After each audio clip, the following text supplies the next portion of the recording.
옛날 지금으로부터 한 2000여 년 전에 이스라엘 나사렛이라고 하는 동네에 마리아라고 하는 처녀가 있었습니다.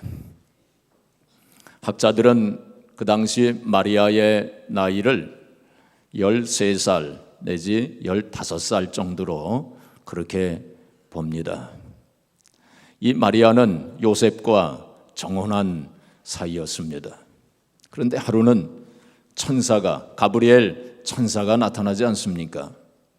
천사가 마리아에게 나타나서 누가복음 1장 28절 이하에 보시면 은혜를 받은 자여 평안할지어다 주께서 너와 함께 하시도다 하고 그렇게 말합니다. 그 말을 들은 마리아가 이런 인사가 어찌함인가 이렇게 놀라면서 그렇게 생각을 할 때 천사가 이르되 마리아여 무서워하지 말라 네가 하나님께 은혜를 입었느니라. 보라 네가 잉태하여 아들을 낳으리니 그 이름을 예수라 하라. 그가 큰 자가 되고 지극히 높으신 이의 아들이라 일컬어질 것이요 주 하나님께서 그 조상 다윗의 왕위를 그에게 주시리니 영원히 야곱의 집을 왕으로 다스리실 것이며 그 나라가 무궁하리라 하고 그렇게 천사가 마리아에게 알려줍니다. 그것을 신학 용어로는 수태고지라고 그렇게 말하죠. 수태고지. 영어로는 annunciation이라고 이제 그렇게 말합니다. 그러니까 천사가 마리아에게 이제 예수님이 마리아의 몸을 통해서 탄생할 것이다 라고 그것을 고지 알려준 것입니다. 그때에 34절에 보시면 마리아가 천사에게 말하되 나는 남자를 알지 못하니 어찌 이 일이 있으리까. 내가 남자를 알지 못하니 이게 남자와 동침한 적이 없는데 이제 그런 뜻입니다. 남자와 동침한 적이 없는데 어떻게 그런 일이 있으리까 하고 그렇게 말합니다. 우리는 예수님께서 동정녀 처녀의 몸에서 탄생하신 것을 우리가 믿죠. 우리가 조금 전에 우리가 사도신경으로 신앙 고백을 하지 않았습니까? 그때 뭐라고 고백을 하셨습니까? 성령으로 잉태하사 동정녀 마리아에게 나시고 그렇게 고백했죠. 여러분들이 그러한 신앙 고백을 할 때 정말 믿고 고백하신 것입니까? 아니면 그냥 순서가 그렇게 돼 있으니까 그냥 자동적으로 그렇게 암송하신 것입니까? 여러분, 이 동정녀 탄생을 믿는다고 하는 건 굉장히 중요한 의미를 가지고 있어요. 예수님께서 처녀의 몸에서 태어나신 것을 우리가 믿지 못한다면 성탄절의 의미가 없어집니다. 예수님께서 처녀의 몸에서 태어나신 것을 우리가 믿지 못한다면 십자가의 의미도 없어져요. 우리가 예수님께서 처녀의 몸에서 탄생하신 것을 우리가 믿지 못한다면 구원의 의미도 없어지게 되는 것입니다. 그렇게 아주 중요한 의미를 가지고 있어요. 자, 그런데 많은 사람들이 예수님께서 처녀의 몸에서 탄생하신 것을 믿지 못하고 있어요. 그런 사람들이 많이 있습니다. 그래서 예수님께서 사생자라고 하는 등 그렇게 엉뚱한 소리를 하는 그런 사람들도 있습니다. 여러분, 그 사람들이 어떻게 생각하든 또 어떤 말을 하든 그건 선택의 자유입니다. 그러나 그 선택의 결과와 책임은 그 사람의 몫이에요. 우리는 사실 처녀의 몸에서 태어났다 하는 것 인간의 이성이나 경험이나 상식이나 과학적으로는 이해되지 않는 부분입니다. 설명할 수 없는 부분입니다. 그러나 생각해 보면 가장 믿기 힘들었던 사람이 누구일까요? 요셉이었어요. 그 요셉은 마리아와 정혼한 사이 아니었습니까? 근데 이 정혼한 마리아의 배가 점점 불러오는 것을 볼 때에 얼마나 당황했겠습니까? 얼마나 갈등했겠습니까? 어떤 교회에서 어떤 목사님이 이제 동정녀 탄생에 대한 설교를 하셨어요. 설교가 끝난 다음에 어떤 청년이 그 목사님께로 오더니, 목사님, 어떻게 처녀의 몸에서 아기가 태어날 수 있습니까? 그건 도저히 믿을 수가 없는 것입니다 하고 따지듯이 그렇게 물었답니다. 목사님이 갑자기 말문이 막혀가지고 대답을 못하고 있는데 옆에 서 있던 장로님 한 분이 그 청년에게, 여보시오 청년, 마리아의 남편 요셉도 가만히 있었는데 왜 당신이 나서서 야단이요? 그랬다는 것입니다. 사실 가장 믿기 힘들었고 가장 당황했던 사람이 요셉이었을 거예요. 근데 천사가 나타나서 요셉에게 다 자세하게 설명을 해주지 않습니까? 성령으로 잉태된 것이다. 그러니 마리아 데려오기를 무서워하지 말아라. 그래서 요셉이 믿은 거 아닙니까? 요셉이 믿었다면 이 세상에 못 믿을 사람이 어디 있겠어요? 요셉도 믿었는데, 그렇죠? 그래서 종교개혁가였던 마틴 루터는 성탄절의 가장 큰 기적은 예수님께서 처녀의 몸에서 태어나신 그 사실이 아니라 요셉이 그 사실을 믿은 것이다 라고 마틴 루터가 그렇게까지 말을 했습니다. 우리가 사람들이 어떻게 생각할지라도 우리는 성경 말씀을 그대로 믿어야 할 것입니다.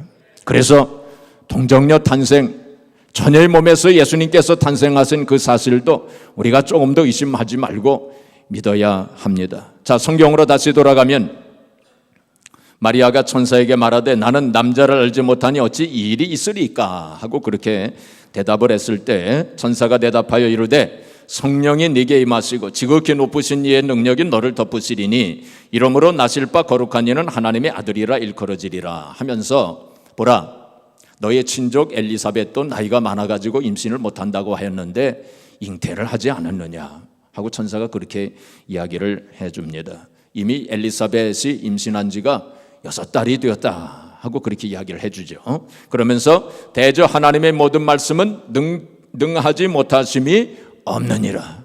대저 하나님의 모든 말씀은 능하심이 없느니라. 제가 좋아하는 성경 말씀 중에 하나가 이 말씀입니다. 누가복음 1장 37절, 하나님의 모든 말씀은 능치 못하심이 없느니라. 옛날 성경에는 그렇게 돼 있었어요.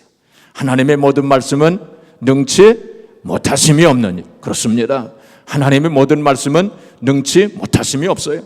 우리 인간의 생각이나 혹은 이성이나 경험과 상식을 초월하는 하나님 말씀이에요.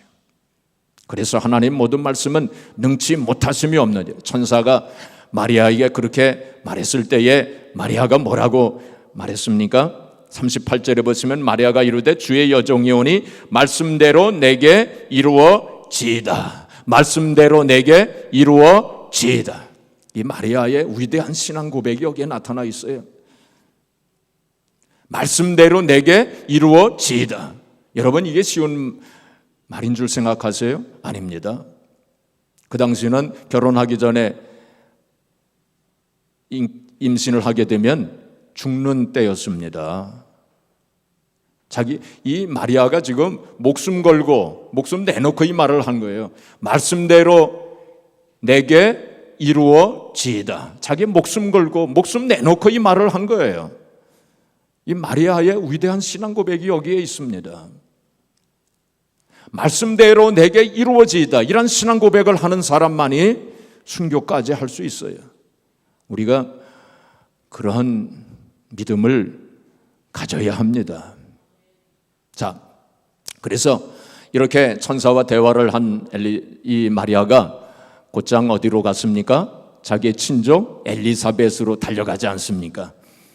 엘리사벳이 이제 임신한 지 6개월이 되었다. 천사로부터 그 말을 들은 마리아가 이제 엘리사벳으로 막 달려갑니다.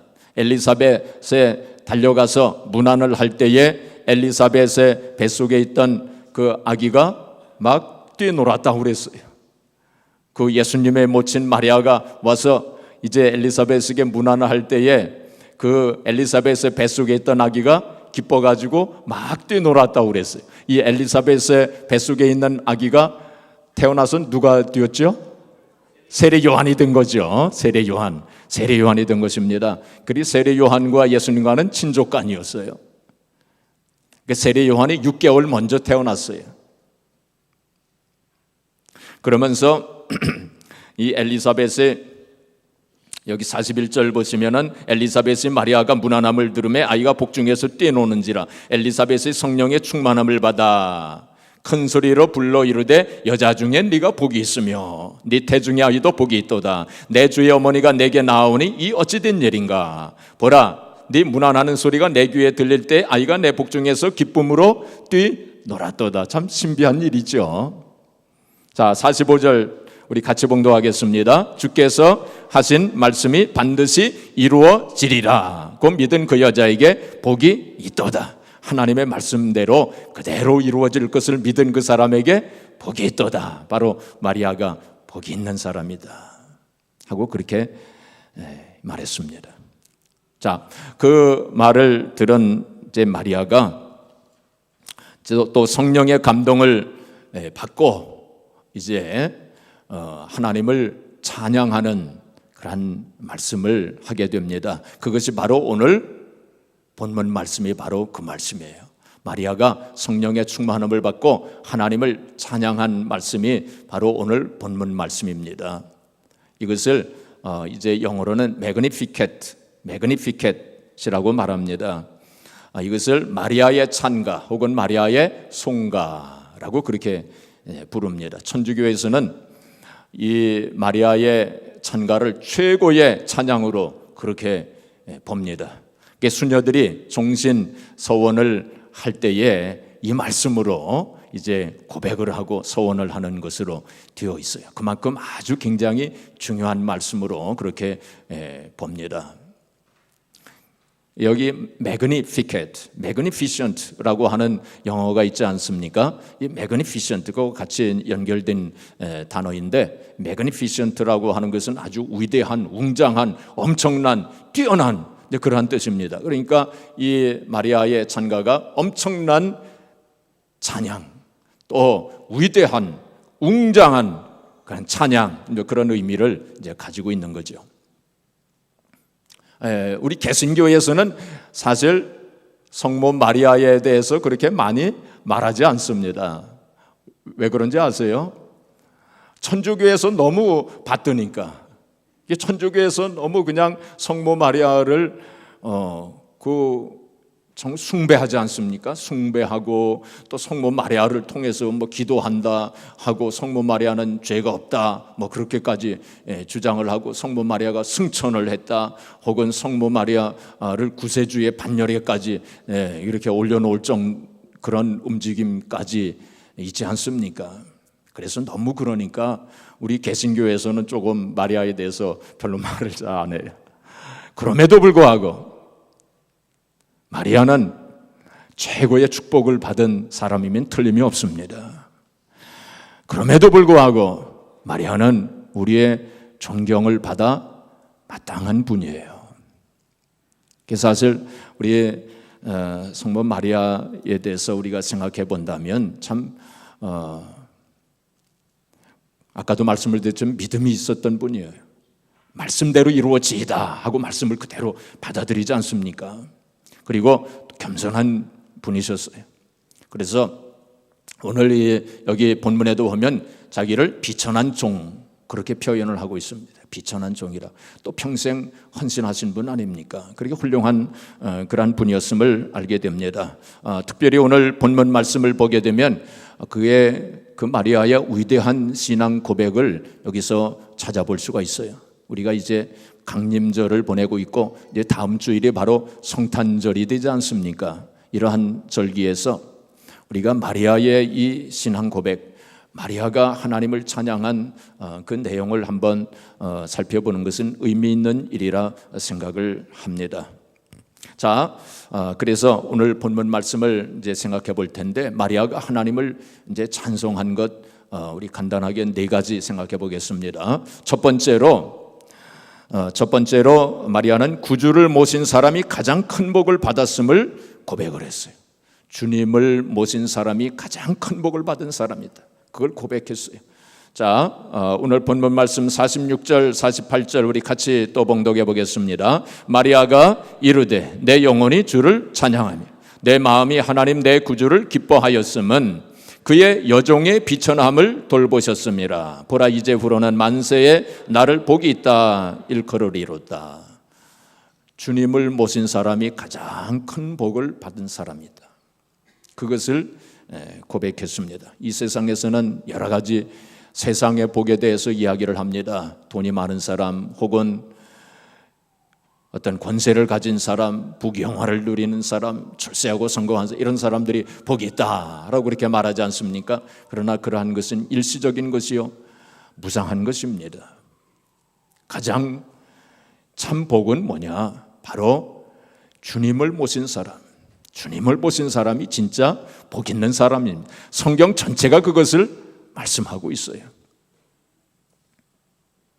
시편 16편 2절에 보시면은 다윗이 뭐라고 고백했냐면 주 밖에는 나의 복이 없나이다. 자, 한번 같이 우리 읽어보겠습니다. 주 밖에는 나의 복이 없나이다. 주 밖에는 나의 복이 없다. 이 다윗의 신앙 고백이에요. 다윗이 여러 가지로 약점이 있었던 사람이었지만은 바로 이러한 점에서 다윗은 위대한 신앙인이었다 하는 것을 우리가 보게 돼요. 주 밖에는 나의 복이 없나이다. 이것이 참 고백입니다. 그리고 사무엘하 7장 29절에 보시면 종의 집에 복을 주사 주 앞에 영원히 있게 하옵소서.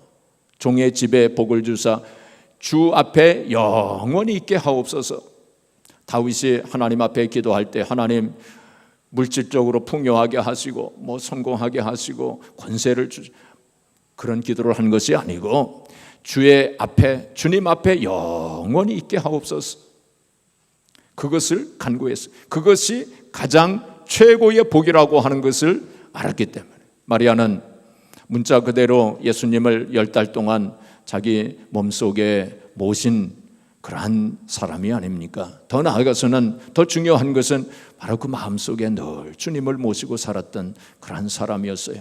주님을 모신 사람은, 주님을 마음속에 모시고 살아가는 사람은 바로 복의 근원 되시는 영원한 복을 가지고 있는 사람이에요. 골로새서 2장 3절에 보시면 뭐라고 말씀했습니까? 그 안에 지혜와 지식의 모든 보화가 감추어 있느니라 그랬어요. 예수님 안에 모든 지식과 지혜의 보화가 다 감추어 있다. 예수님 안에 모든 것이 다 있다. 그리고 예수님을 마음에 모시고 살게 되면 어떻게 됩니까? 그 모든 것이 다 이루어진다. 그런 뜻입니다. 이런 이야기가 있습니다. 어떤 사람이 산골에서 나무를 하면서 그렇게 근근히 살아가는 사람이 있었어요. 근데 이 사람이 하루는 산에서 나무를 하는데 비명소리가 들렸습니다. 그래서 급히 달려가 보니까 어떤 소년 하나가 낭떠러지에서 떨어져 가지고 크게 부상을 입었어요. 그래서 이 나무꾼이 그를 업고 자기 집으로 데리고 왔어요. 그리고는 그를 잘 이제 치료해주고 또 극진히 간호를 해줬어요. 살렸습니다. 그런데 나중에 알고 보니까 이 소년이 어떤 사람이냐면 그 나라의 왕자였어요. 나중에 왕이 될 사람입니다. 그 나라의 왕이 그 사실을 알게 됐어요. 그래서 나무꾼을 불러다가 크게 칭찬을 해주고 내가 큰 은혜를 입었으니 소원을 말해주라 그랬어요. 네 소원이 뭐든지 내가 다 들어주리라 그랬어요. 그 나무꾼이 뭐라고 얘기를 하면 왕이시여 제 소원은 다른 것이 아니고 세자로 하여금 저희 집에 1년에 열흘만 제 집에 머물게 하여 주시옵소서 하고 그렇게 소원을 얘기를 했습니다. 사람들이 다 어리석은 사람이라고 그랬어요. 왕에게 어떤 소원을 다 얘기해도, 더 큰 일을 얘기해도 얼마든지 들어줄 텐데 어떻게 그냥 열흘 동안만 자기 집에 머물게 해달라고. 참 어리석은 사람이라고 그리 얘기를 했습니다. 그런데 어떤 일이 벌어진 줄 아세요? 그 세자가 그 집에 이제 머물게 되니까 그 왕이 어떻게 했겠습니까? 왕이 나서가지고 고속도로를 만들었어요. 그 집으로 가는 고속도로를 만들었어요. 그리고 그 집을, 나무꾼이 사는 그 초가집을 다 허물고 궁궐 같은 집을 만들었어요. 그리고 모든 것을 다 대주었습니다. 세자가 그 집에 머무는데 하루를 머물더라도 왕이 그냥 그 초가집에 머물게 하겠습니까? 여러분, 무슨 뜻입니까?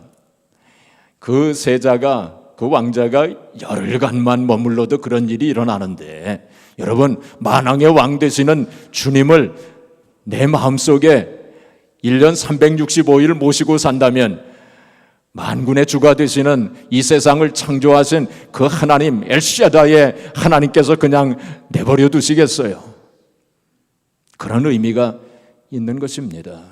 그래서 우리가 주님을 모시고 살아갈 때 그 사람이 최고의 복을 가진 사람이다. 마리아가 고백한 것이 바로 그것입니다. 우리가 기도할 때 이것도 주시옵소서, 저것도 주시옵소서 라고 우리가 기도 참 많이 하죠. 물론 우리가 기도 그렇게 하는 것이 잘못된 거 아닙니다. 그렇게 기도할 수 있어요. 그러나 그보다 더 중요한 것이 있어요. 그건 뭔지 아세요? 내 마음속에 주님이 계시게 해달라고. 내 마음속에 주님이 계시게 하시옵소서. 그 기도가 먼저 이루어져야 돼요.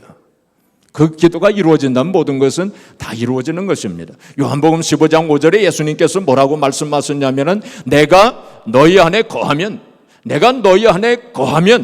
사람이 많은 열매를 맺으리라 말씀하셨어요. 주님이 우리 안에 계신다면 많은 열매가 맺어진다는, 모든 것이 이루어진다는 거예요. 바로 그 다음 구절에 예수님께서 또 뭐라고 말씀하시면 너희가 내 안에 거하고 내 말이 너희 안에 거하면 무엇이든지 원하는 대로 구하라. 그리하면 이루리라. 그래 말씀했습니다. 이스라엘 사람들에게는 메시아 대망사상이라는 게 있었어요. 메시아 대망사상. 그래서 혹시 내 자녀 중에 메시아가 태어나지 않을까? 내 후손 중에 메시아가 태어나지 않을까? 이것을 기다리면서, 기대하면서, 그리고 소망하면서, 바라면서 그렇게 살았어요. 그게 메시아 대망사상입니다. 자, 그런데 바로 그 소원이, 그 꿈이 나사렛에 살고 있는 촌색씨, 죄송합니다. 나사렛에 살고 있는 촌색씨에게 그게 이루어진 거 아닙니까? 엄청난 일이 이루어진 거 아닙니까? 그래서 마리아는 가장 큰 축복을 받은 사람이에요.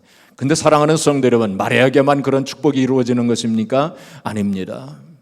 예수님을 모시고 살아가는 모든 사람들에게 그러한 축복이 이루어지는 줄 믿으시기 바랍니다. 그래서 우리 강림절을 보내면서 또 성탄절을 맞이하면서 우리가 해야 될 일 중에 가장 중요한 것은 바로 우리의 마음속에 예수님이 계시는가, 그걸 다시 한번 점검해 보는 일이에요.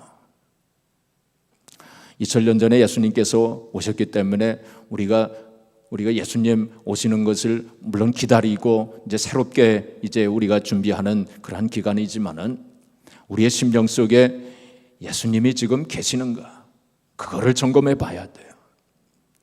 늘 주님을 마음속에 모시고 주님과 동행하는 복된 성도가 되시기를 주님의 이름으로 축복합니다.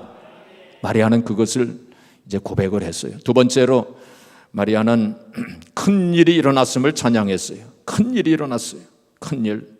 자, 49절과 50절 말씀, 49절로 50절 말씀 우리 또 같이 봉독해 보겠습니다. 능하신 이가 큰 일을 내게 행하셨으니 그 이름이 거룩하시며 긍휼하심이 두려워하는 자에게 대대로 이르는도다. 큰 일이 일어났다는 거예요. 큰 일.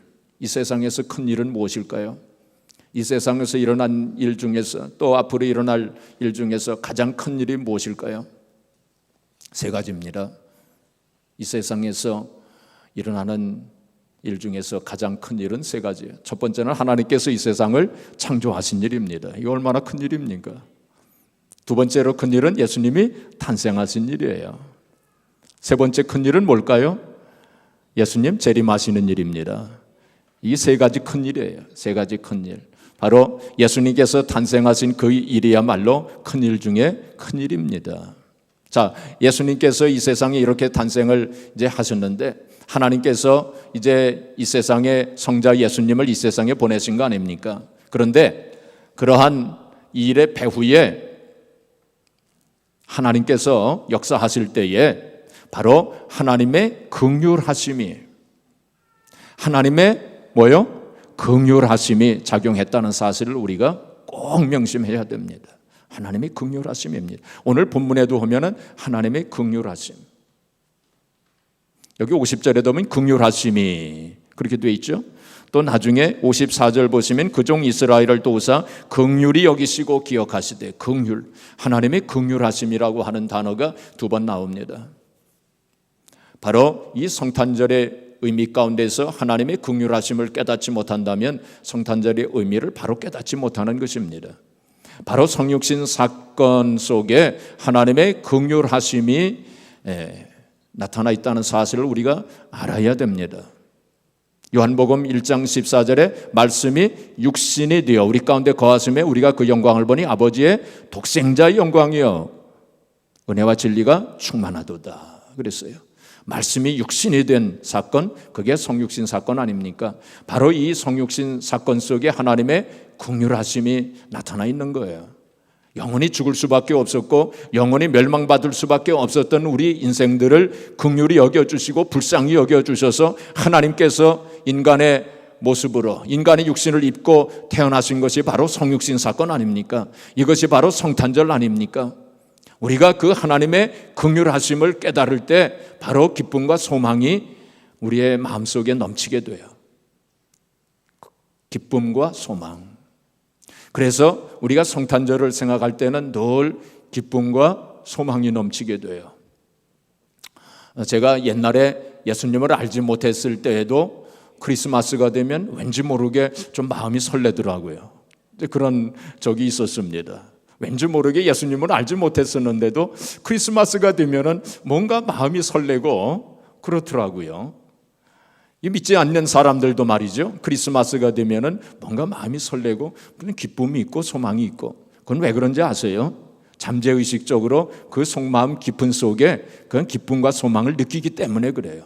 그들이 예수님에 대해서 잘 알지 못해도 사람들의 그 마음 속에는 그러한 느낌이 있기 때문에 그래서 크리스마스가 되면 사람들이 다 뭔가 이게 들뜨게 되고 또 뭔가 이렇게 좀 마음이 설레게 되고 그렇게 되는 것입니다.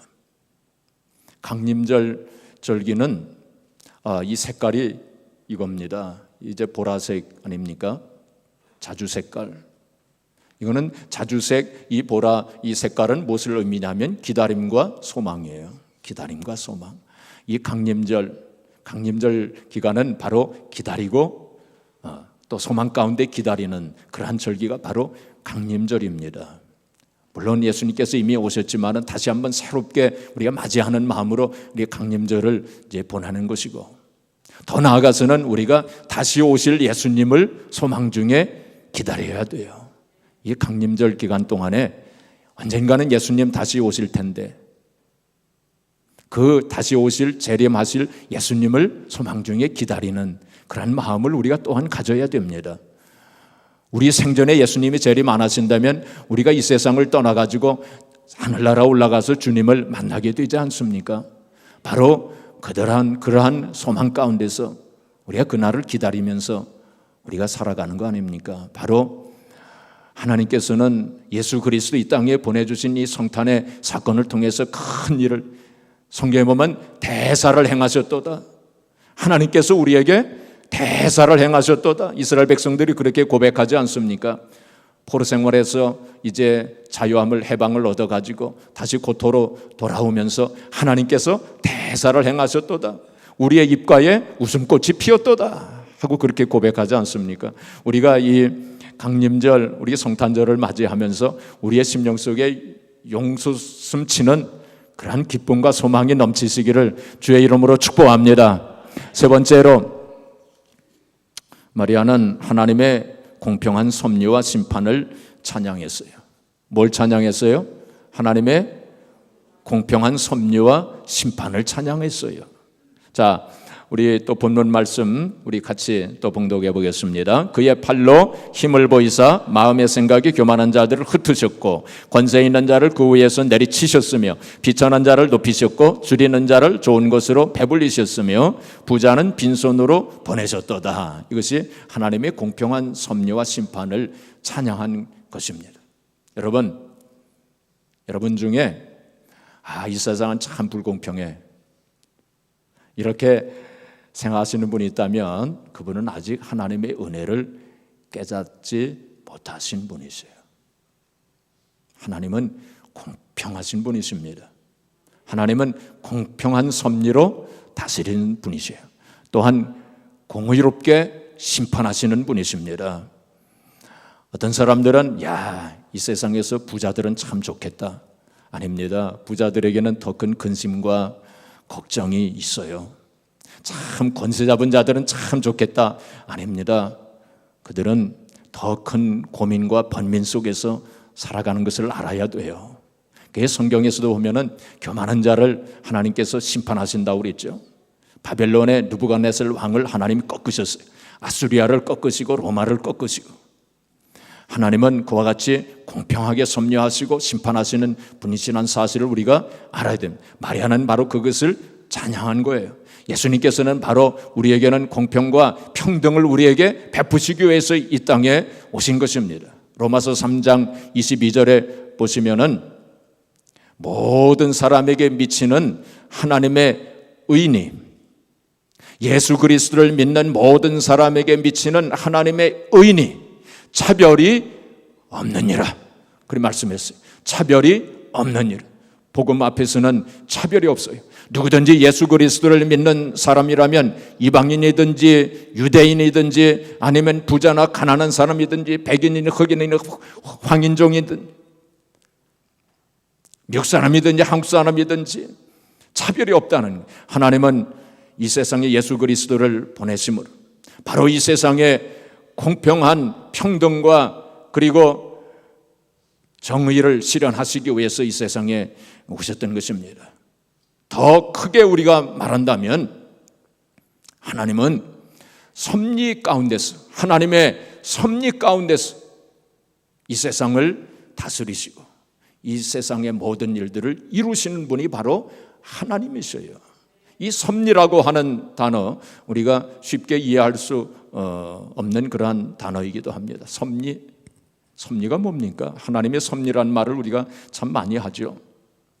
영어로는 providence라고 합니다. providence. 이 섭리라고 하는 말은 하나님의 통치와 연관이 되는 단어입니다. 하나님의 통치, 하나님의 다스리심. 하나님께서 이 세상을 다 창조하시고 그것을 보존하시기 위해서 다스리시고 통치하시는 것입니다. 하나님의 전능하신 그 능력 가운데서 하나님께서 모든 것을 다 보존해 가시고 하나님의 계획 속에서 모든 일을 이루시고 또 공급해 주시고 또 계획하시는 그 모든 전 과정을 가리켜서 하나님의 섭리라고 말합니다. 하나님의 섭리. 이 세상의 모든 일들은 다 하나님의 섭리 속에서 이루어지는 거예요. 마리아는 바로 그 하나님의 섭리를 찬양했어요. 위대한 신앙입니다. 많은 사람들이 하나님의 섭리를 깨닫지 못합니다. 하나님의 섭리를 이해하지 못해요. 그래서 많은 사람들이 하나님을 원망하고 불평하지만 그러나 모든 일들은 하나님의 섭리 속에서 이루어진다는 사실을 우리가 알아야 돼요. 이런 이야기가 있어요. 한 천사가 있었는데 하나님께서 그 천사에게 명령을 하십니다. 저 세상에 내려가서 그 여자의 영혼을 데리고 오라 하고 명령을 내립니다. 근데 천사가 땅으로 내려가서 내려가더니 그냥 빈손으로 올라왔어요. 너는 왜 그 여자의 영혼을 데리고 오라고 했는데 왜 빈손으로 올라왔느냐? 그러니까 차마 그렇게 못하겠습니다. 너무 불쌍해서. 그 여자의 남편이 며칠 전에 나무에 깔려가지고 죽었습니다. 그리고 그 여자가 쌍둥이 여자아이를 낳았는데 그 여자의 영혼을 데려오면 그 쌍둥이 여자아이는 어떻게 살아간단 말입니까? 너무 불쌍해서 그 여자의 영혼을 데려올 수가 없었습니다. 하고 그렇게 얘기를 했어요. 하나님께서 진노하셨습니다. 너는 당장 가서 그 여자의 영혼을 데려오라. 그리고 너는 벌을 받아서 이제 사람이 되어 저 세상에 가서 사람이 무엇으로 사는가 하는 걸 깨닫기까지 그곳에 있어야 된다 하고 그렇게 말씀하셨어요.